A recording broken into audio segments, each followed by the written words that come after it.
commando Baye aussi namoon na leen lool. L'heure est grave ca Mali surtout bien vrai que l'heure est grave entre États-Unis ak Iran wala l'heure est grave entre Israël ak li nga xamante ne mooy Liban mais li ñu war a mën a jàpp l'heure est vraiment grave fi nga xamante ne mooy Kati foofu ca Mali la l'heure est grave ca Kidal l'heure est grave ca Gao l'heure est grave ca Bamako. D'abord ñu war a démarrer live bi directement fi nga xamante ne tout de suite ñu war a dem international war a tàmbalee live bi urgence li xew jamono ji ca Mali parce que aussi c'est hyper important pour ngeen xam ne que bu nekkee Mali bu nekkee en danger Sénégal day nekk en danger Mali bu nekkee en danger tous les pays de limitrophes de Mali seront en danger là moom c'est hyper important pour ngeen xam ko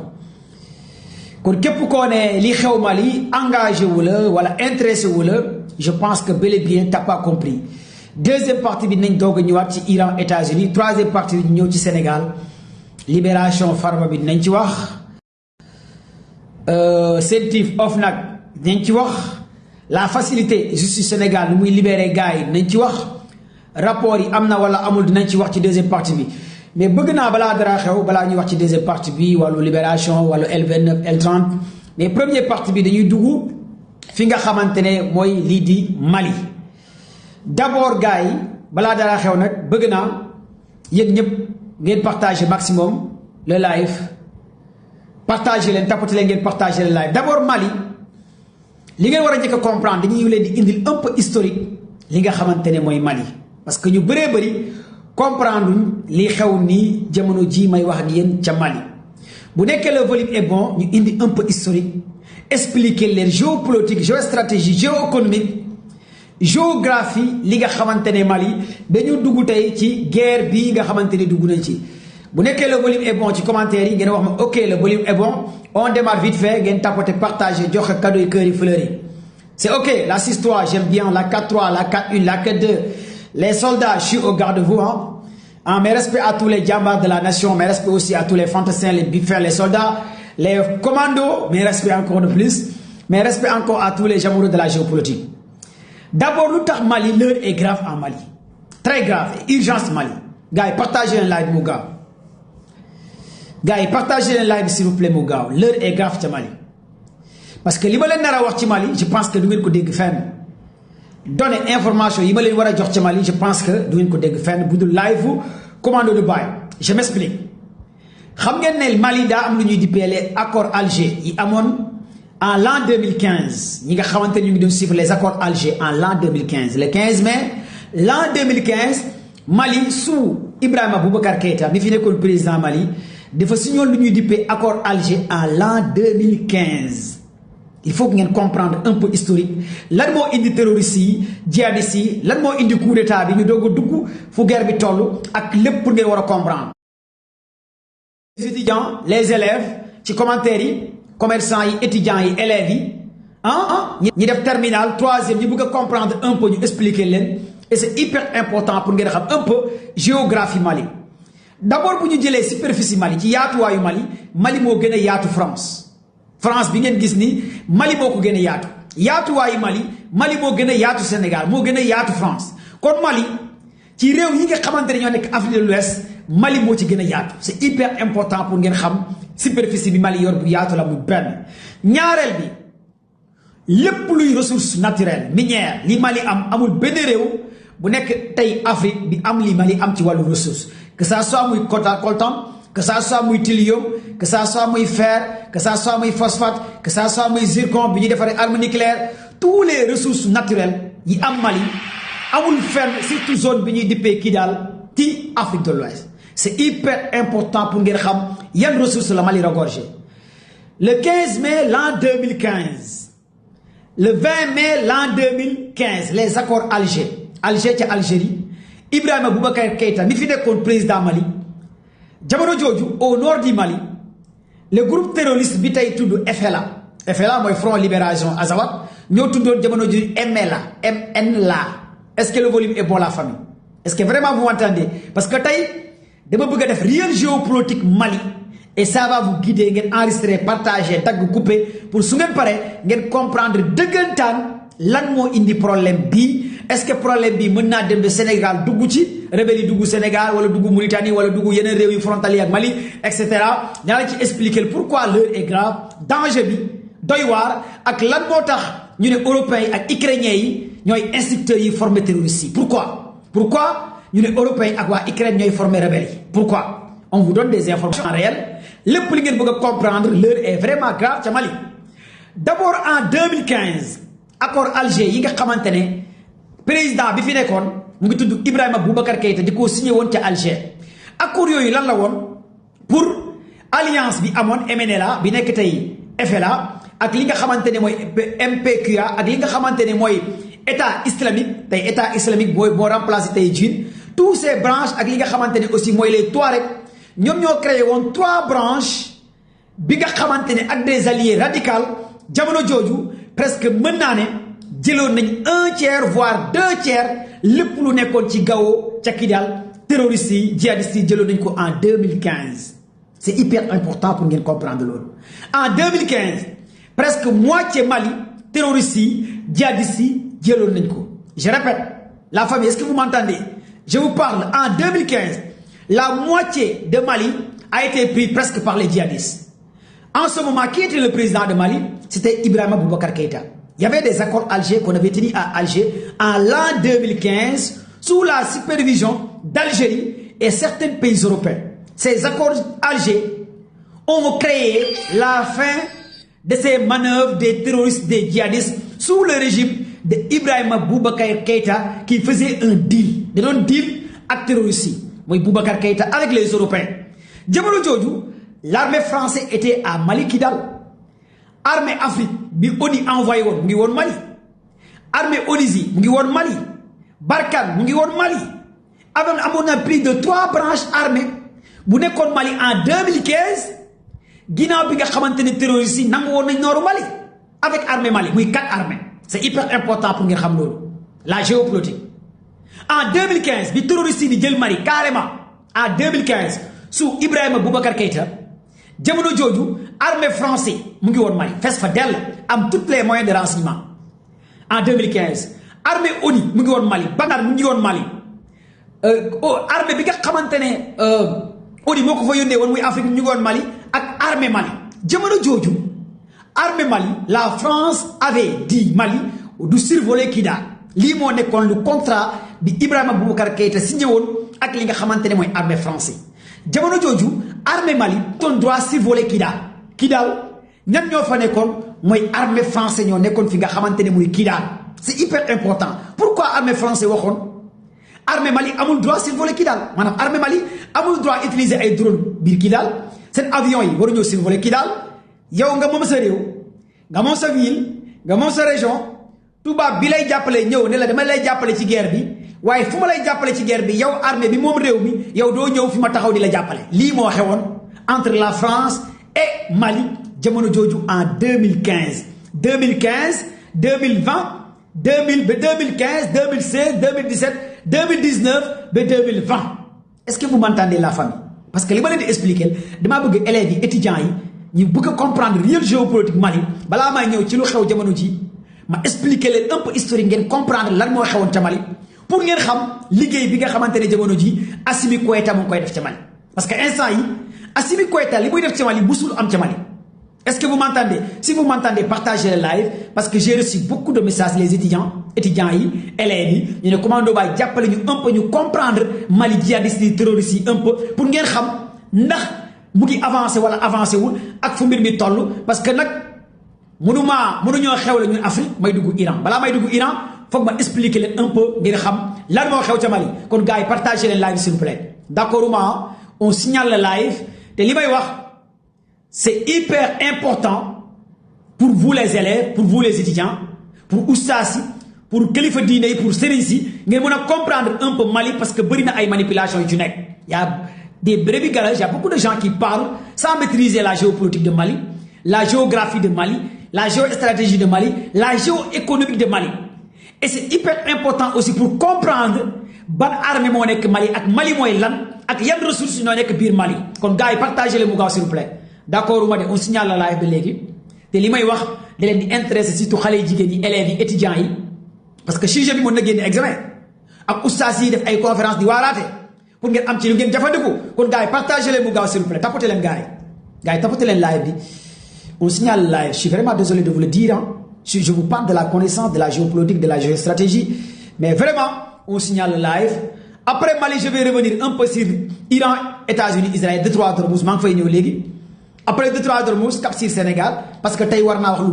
bëri ci Sénégal ci wàllu OFNAC, ci wàllu CENTIF, ci wàllu libération, ci wàllu gouvernement Jomo Kenyatta bii war nañ ci wax lu bëri ah Sénégal. Et voilà kon deuxième partie bi Sénégal la après dinaa tijji live bi ngeen ñëw ci deuxième partie bi ci Sénégal balaa ma ñëw ci Sénégal nag bëgg naa yéen ñëpp ngeen partager live bi maximum. D'abord xam ngeen nee naa leen en 2015 dafa amoon accord Alger partagez leen gars yi bu tapoter et partagez le live. Je suis pas content de vous la famille. La famille vous êtes là, vous êtes 1900 personnes sur le live. J'aimerais que vous donniez des cadeaux, des fleurs, des cœurs pour sécuriser le live. Parce que je ne sais pas pourquoi je ne vois rien. Merci ceux qui partagent le live. Ñi koy partagent am ngeen jaarama. Les amoureux de la géopolitique am ngeen jaarama. Ceux qui veulent avoir la connaissance ethnique arme am ngeen jaarama. Yéen ñi bëgg xam-xam di partager am ngeen jaarama parce que c'est hyper important parce qu'on ne peut pas vivre sans la géopolitique, sans la géostratégie, sans information. Doomu aadama booy dund sans information yow ak mala bi yéen a yem. Nit kuy dund te xamoo dara lu xew ci àdduna bi nga topp ay cas ay détails yow ak mala bi yéen a yem. Nit da nga war a xam li xew ci àdduna bi. Bul ignorer, il ne faut pas être ignorance dans la vie. Ignorance baaxul da nga war a xam li xew pour suba bu dara xewee nga ne waaw kon mbir mi nii la wala boo toogee ak say doom say sët say jerbaat nga mën leen un peu expliquer yaay lii lan la nga wax ah man de sa yaay laa lii laa ci xam commando baay lii la doon wax baay lii lan la nga ne ah doom Mali de lii ak lii lii ak lii ak lii loolu lay waajur di jëriñ mais doom laaj la nga ne man xaw ma ci dara kaa laa xam sa yaay kaa kese la xam baay laaj la sa baay ne xaw ma dara man kaa laa xam loolu c'est honteux. C'est hypocrite et c'est lâche vraiment boo nekkee benn parent d'élève nga nekk kilifa et la famille tapatee partage xamoo dara looy jàngal say doom lu ñu ay détails ay cas. D'abord li ma leen di wax un peu ci Mali wax naa leen accord Alger yi accord Alger en 2015 lañu ko signé sous Ibrahima Boubacar Keïta bi fi nekkoon président Mali da doon deal ak tubaab yi deal ak français yi dafa signé woon moom Keïta accord yi nga xamante ne. Armée français bu nekkee Kidal armée Mali amul droit dugg Kidal dafa mel ni tey président Diomaye signé ak accord ak armée c'est armée accord signé benn accord ak France léegi Casamance di tàkk France nekk Casamance di jàppale Sénégal armée français ne armée sénégalais amul droit dugg Casamance lii la Keïta Ibrahima Boubacar Keïta signé woon ak armée français jamono jooju armée France ñoo nekkoon ca Kidal une ville boo xamante ne Kidal li fa nekk ci thorium ci coltan ci zircon ci fer toutes les matières kenn xamut nu mu toll ca Kidal avion français yi dañ doon dem Kidal di jël or bi di jël fer bi di jël thorium bi di yóbbu ca France nii moo xewoon ca Mali toutes les ressources chaque jour aviation français da doon dem ca Kidal fi rebelle yi nekk fu terroriste yi nekk fu djihadiste yi nekk mu jël toutes les matières yóbbu ca France en 2015 biir terroriste yi commencé sonal gars yi carrément ci lañu signé ay accords tuddee ko les accords Alger yi nag MNLA bi nekk tey Azawad ci la bokkoon les Touaregs yi ci lañ bokkoon branche Djinn bi nga xamante ne tuddutoon Djinn ci la bokkoon parce que branche Djinn bii ngeen gis ni mooy branche Al-Qaïda tey lañu tuddee seen boppu Djinn terroristes yi djihadistes yi dañuy changer ay tur nu leen neex mënuñ ko tudd mais ñoom ñëpp benn lañ léegi nag bu ñu signé accord Alger yi en 2015 léegi ñu ne ci Kidal dañuy bàyyi xeex bi mais teewul armée française day des sa Kidal di gérer la sécurité mais armée Mali du dugg sa Kidal léegi en 2017 gars yi tapatee partager live en 2017 ci la ñu créé groupe Djinn a été créé en 2017 mooy groupe bi ngeen gis ñu ne ñoom charia la ñuy dawal mais ñen ñoo composé Djinn mooy élément Al-Qaïda yu signé woon accord en 2015 accord Alger ñoom ñoo ñëwaat tey bokkaat ci Djinn est-ce que yéen a ngi comprendre encore branche terroriste djihadiste yi nekkoon ca Syrie ca Libye ñoom ñoo ñëwaat bokkaat ci Djinn ba pare ñoom ñu créé waat beneen branche après ci la gars yi ne groupe bi juddu Djinn ay terroriste lañ bokkuñ ak ñale branche pour ñu mën a dóoraat marto maanaam mafia la d'abord da ngeen war a comprendre mafia kese la. ñale ñooy def accord bu ñu defee accord ba pare nga rocceekuwaat ci biir ñi def accord nga créé waat beneen branche nga ne yow bokkoo ci ñuy def accord pour yow ñu jox la sa lekk ci wàllu wi parce que accord yi xaalis la commandant yi dirigeant yi on va leur donner ay milliards ay millions li ngeen war a comprendre en primo tapoter et partager live léegi bu ñu créé groupe bii jiit en 2017 ñoom ñu ñëw indi série terroriste MNLA ñëw ñu créé beneen groupe bu ñu tuddee FLA mooy Front Libération Azawad ñoom aussi ñu créé leen en 2019 2020 léegi ñu ne léegi MNLA amul léegi FLA mooy am Front Libération Azawad les mêmes éléments en 2018 2019 xeex bi gën a méttiwaat ca Kidal même terroristes yi ñëwaat diaboliser accords yu amoon ca Alger en 2018 et 19 mu am xeex bu métti ba gars yi récupérer territoire yu bëree bëri ci Kidal foofu nag armée français da doon jàppale jamono jooju li nga xamante ne mooy terroristes yi en 2018 2019 boobu armée français ñu ngi ca Kidal est-ce que vous m'entendez la famille parce que ba léegi gaa ngi signalé live bi te li may wax c'est très important parce que dama leen di indil un peu historique Mali problème bi lu ko indi pour ngeen comprendre que lan moo waral coup d'état bi Assimi Goïta def en l'an 2020 en l'an 2020 la Assimi Goïta def coup d'état bi ca Mali est-ce que vous êtes là avec moi si vous êtes là avec moi donnez des cadeaux des cœurs des fleurs parce que dama bëgg su ma paree live bi yéen ñëpp ngeen comprendre cas bi cas géopolitique cas géostratégie cas géoéconomique pour ngeen xam lan moo xew ak lépp li nga xamante ne am na ca Mali vous êtes là avec moi tapotez et partagez le live bi Assimi Goïta defee coup d'état bi jamono jooju 2020 la def coup d'état bi ak tey 6 ans 2021 mu nekk président transition pour ngeen comprendre bi Assimi Goïta defee coup d'état bi Ibrahima Boubacar Keïta parce que jamono jooju Assimi Goïta dafa nekkoon ci armée Mali doon dem sur le terrain di gis ne Kidal armée français dafa tere woon ñoom armée Mali dugg sa Kidal muy benn ñaareel bi Assimi Goïta ak équipe am gis ne France ñu ngi jël toutes les ressources su Mali di ko yóbbu ca France ñetteel bi mu gis ne les forces onusiennes yi nekkoon ca Mali liggéey bu ñu waroon def defuñ ko ñu gis ne français yi ñoo doon coopérer ak terroristes yi di leen jox information Assimi Goïta nag en tant que soldat doomu Mali xam ne lii bu naree continuer dina armée terroristes yi dinañ récupérer li nga xamante ne mooy Mali ci la def coup d'état bi 2020 2021 Assimi Goïta bi mu defee coup d'état bi mu ne léegi armée français da ngeen di able Mali information yi gars yi am ñu dem ba gis ne information ak vidéo par des satellites militaires et des vidéos de renseignement ñu gis ne armée français ñoo doon jàppale les Touaregs armée tubaab yi ñoo doon kaarawu mel ni naari di rey soldaaru maliens yi àlap bi xam ngeen loolu c'est très dangereux ñoom ndekete bu ñuy xeex di xeex ak Touareg gi ñoom Assimi Goïta dañoo jàpp ne ndekete c'était pas ay Touareg kese la ñuy xeexal mais ndekete français yi aussi dañ doon kaalawu comme Touareg gi comme naari doon xeex ak armée français loolu moo gën a poussé armée Mali ne carrément yéen waa France appui bi ngeen ñëw pour dooleel ñu pour jàppale ñu vous n'allez qu'à quitter li nga xamante ne Mali sans condition immédiatement lii moo indi woon coow li armée français nag quitter carrément lii di Mali aussi demandé waa ONU nañ quitter ci ngeen gis sax armée sénégalaise après jot na quitter y avait même des soldats sénégalais yi doon wax benn vidéo bu doon circuler villa ñu ne armée Mali mu ngi doon exiger ce gars yi teel a quitter même Sénégal quitté na yeneen réew yu quitté yëpp quitté ca Mali toutes les zones yi ONU yóbboon ay nit parce que armée sénégalais bu fa nekkoon waa ONU ñoo leen fa yóbboon ak yeneen armée yeneen réew yi waa ONU moo leen fa yóbboon ñoom ñëpp ci la Assimi Goïta demandé gars yi quitté ca Kidal ak zone yëpp nu mu gën a gaawee pour ñoom armée Mali mën a contrôler définitivement Kidal Kati Gao tout Savare ça ce sont des villes mooy Minusuma merci mon frère Minusuma gars yi kit ak casque bu lay merci Baba Abdou ci la gars yëpp quitté bi gars yi quitté gars yi li may wax dafa am solo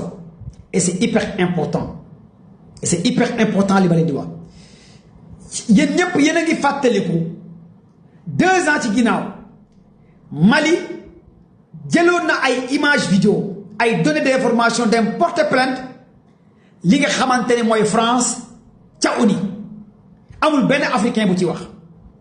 amul benn africain bu taxaw wax ci loolu rarement ngay gis ay chroniqueurs yi ciy wax lan moo taxoon Mali porte plainte France ca ONU ca conseil sécurité de l'ONU lan moo waral loolu mais parce que boobu Mali su Assimi Goïta bu mu defee coup d'état bi par des biais d'informations yu bàyyi ko ca Russie et des satellites militaires et des vidéos de surveillance dañoo dem ba gis ne que ndekete armée français ñoo doon rey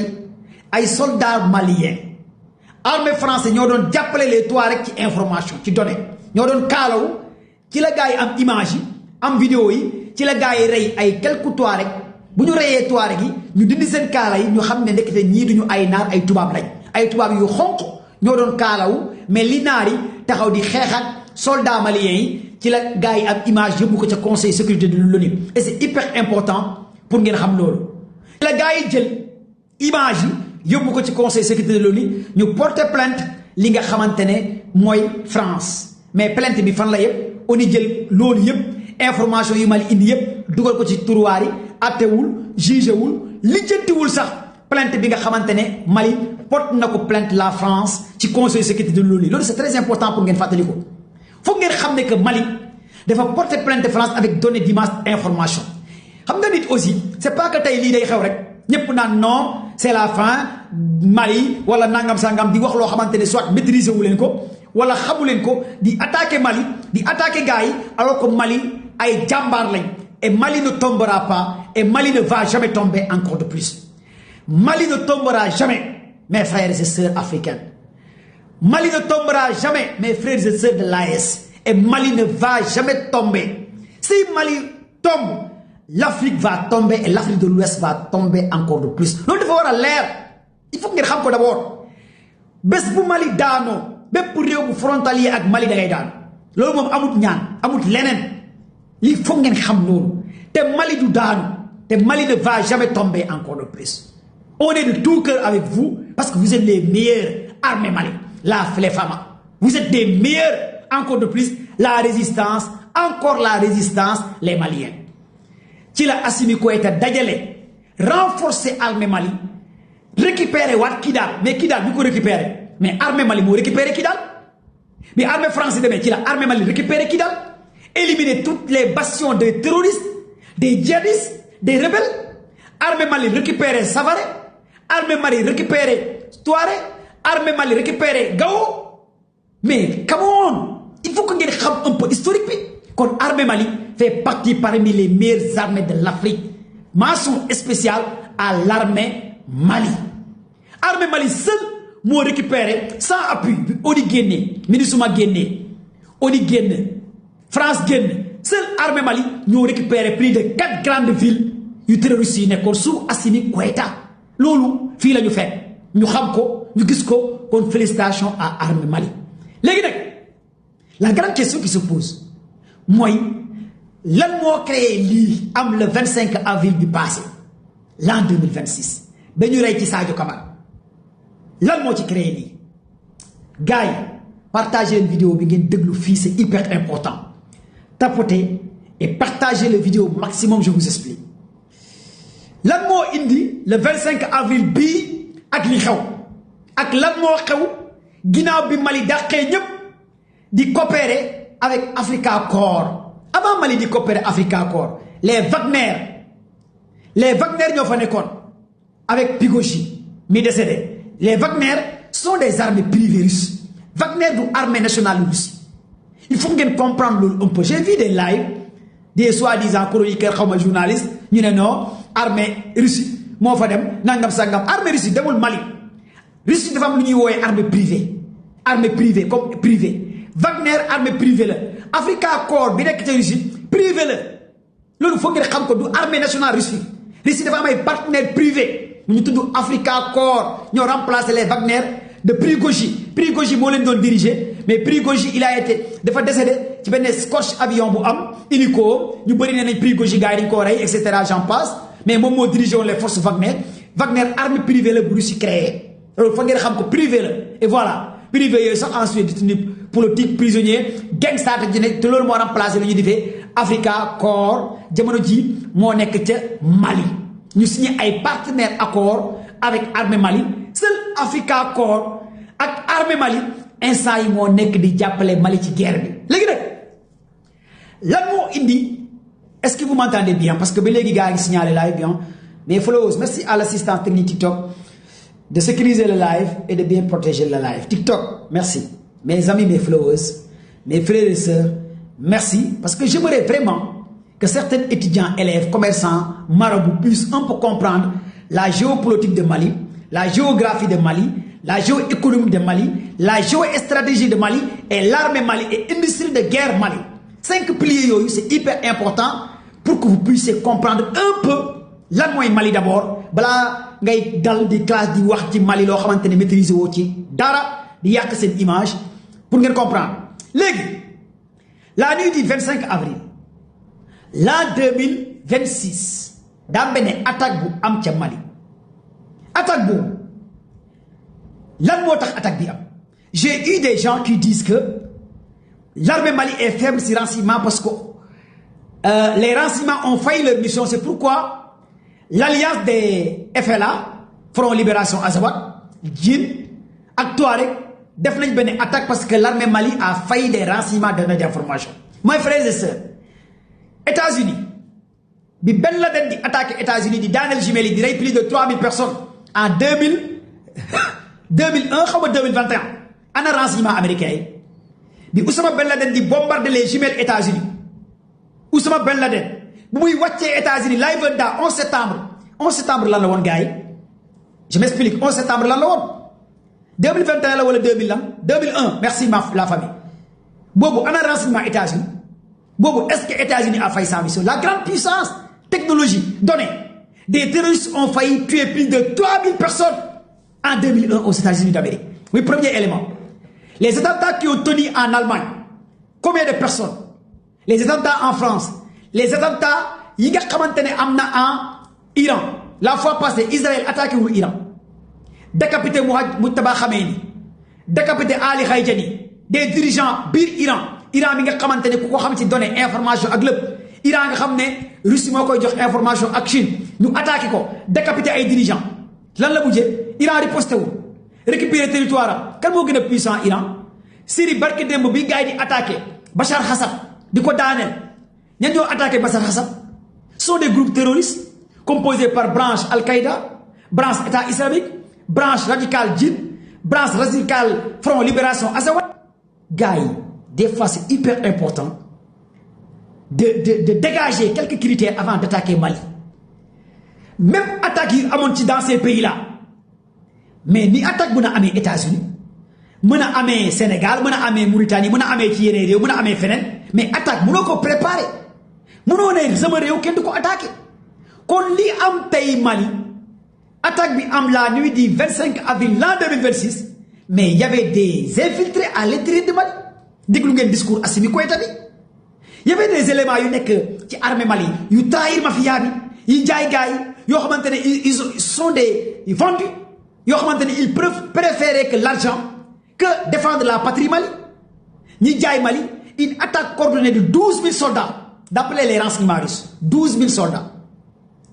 tenez bien ces chiffres 12 000 combattants attaquer 4 grandes villes à 5 grandes villes coordonnés même temps 12 000 combattants qui ont été coachés, formés par des instructeurs ukrainiens et européens d'après les services de renseignement russes. Attends. 12 000 combattants qui ont été formés, coachés par des instructeurs ukrainiens et européens d'après les renseignements russes. Russie nena, Ukraine et européens nous ont formé les forces FLA. Et yéen ñëpp xam ngeen force FLA mooy Front Libération Azawad ay ressortissants algériens lañ boo jëlee Djinn am na ay ressortissants yeneen pays même bu nekkee duñu ay nationalité algérien lañ mais d'après les renseignements ñoom ñëpp fa lañ bàyyeekoo ñu ci gën a bëri ci FLA ñale ci Mauritanie ñale ci yeneen branche la ñu bàyyeekoo ñale bàyyeekoo ci Syrie ñii bàyyeekoo ci Libye ñoom ñoo créé cette coalition bi nekk FLA Front Libération Azawad nekk Djinn nekk les Touaregs et les alliés avec des drones de kamikazes, avec des banques de données d'information et des pick-up, et aussi des kamikazes. Mais lourd, avec des informations yu bàyyi ko par des satellites militaires et des drones d'information et des drones de surveillance ku def armée xam na ne loolu c'est pas à la portée d'un terroriste ou d'un rebelle loolu c'est à la portée de l'armée tous les bataillons même attaque bi am Mali moo amoon ca Syrie même attaque même temps Syrie bu ñuy daanee Bachar Hassan les éléments étaient à 15 000 à 20 000 combattants gars yi bu ñuy renverser le gouvernement de Bachar Hassan les éléments étaient à 15 000 combattants yi ñan ñoo ko composé